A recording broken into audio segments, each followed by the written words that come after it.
Bonjour, aujourd'hui nous allons faire une nouvelle vidéo sur le thème des fonctions et cette fois-ci nous allons voir comment lire une image directement sur un graphique. Donc ici je me situe avec une fonction tracée qui est du coup f de x. Donc concrètement nous allons voir du coup comment vous pourriez lire des images directement sur un graphique. Donc concrètement ici du coup j'ai ma fonction, donc on sait que ici j'ai toujours les x et ici j'ai toujours les y. Y, c'est la même chose que f de x. Maintenant que vous êtes du coup sur le chapitre des fonctions, vous savez que y est égal à f de x. F de x, ce sont les images et x, ce sont les antécédents. Plusieurs moyens mémotechniques qui vous permettent peut-être de vous en souvenir. Abscisse, donc concrètement comme ça. Donc déjà, abscisse, ça s'écrit abscisse, donc A. Abscisse. Donc vous voyez que l'abscisse, du coup, c'est tout le temps du horizontal. L'ordonnée, ça commence par un O.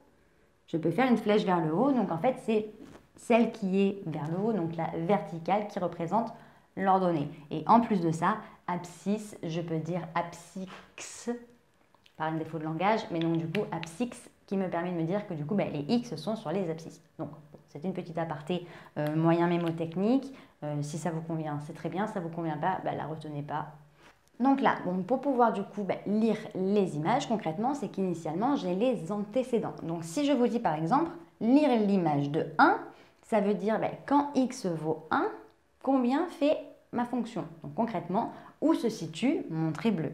Donc je regarde quand x est égal à 1, donc ici, je rejoins ma fonction et je regarde combien est-ce qu'elle vaut. Donc concrètement, je peux aussi faire des petits points qui me permettent du coup de rejoindre ma fonction. Je regarde combien ça fait. L'image de 1, c'est 2. Si je prends du coup une autre valeur, par exemple moins 3, donc quelle est l'image de moins 3? Je regarde pour x est égal à moins 3.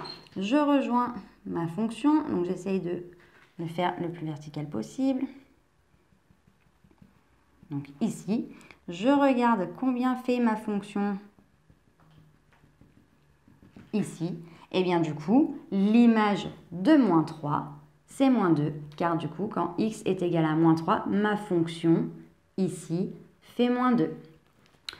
L'image de 0, bon, on ne va pas toutes les faire, mais il n'empêche que 0 est quand même super important. En fait, l'image de 0, c'est directement lorsque x vaut 0, donc ici, où se situe ma fonction. Donc concrètement, quand je cherche l'image de 0, je cherche le point d'intersection avec l'axe des ordonnées.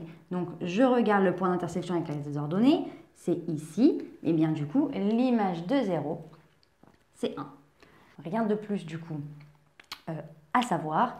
Vous avez du coup tout simplement une infinité, parce que bon là je vous ai fait juste sur un petit intervalle, mais vous avez du coup une infinité de valeurs qui sont possibles. On aurait pu vous mettre de moins 10 jusqu'à 27, etc. Et donc du coup pour lire l'image, ça veut dire que j'ai l'antécédent. L'antécédent se situe sur l'axe des abscisses. Je regarde sur mon axe des abscisses, je rejoins ma courbe. Et une fois que c'est fait, je regarde pour quelle valeur c'est. Donc ici, je regarde pour l'image de 1, je rejoins ma courbe. Quelle est l'image? L'image c'est f de x, donc je regarde où se situe du coup sur l'axe de f de x. Pour l'image de 0, c'est 1, mais du coup pour l'image de moins 1, mais en fait, l'image de moins 1, est-ce que je dois monter ou descendre pour rejoindre ma courbe? En fait, je n'ai pas à bouger. En fait, quand je suis sur x est égal à moins 1, le point d'intersection du coup de l'axe des abscisses, c'est ici. Donc concrètement, l'image de moins 1, c'est 0. Donc voilà, j'espère que cette courte vidéo vous a plu, qu'elle vous a permis de comprendre comment lire une image sur un graphique. Si vous pensez qu'elle peut aider le moindre de vos amis, n'hésitez pas à la lui partager. Et si vous souhaitez nous rejoindre sur les différents réseaux sociaux et sur notre chaîne YouTube, n'hésitez pas à activer la petite cloche et à nous rejoindre sur Instagram, Facebook et Snapchat. On vous met tout en barre d'infos pour que rien ne se perde. Et d'ici une très prochaine vidéo, je vous dis à très bientôt. Salut!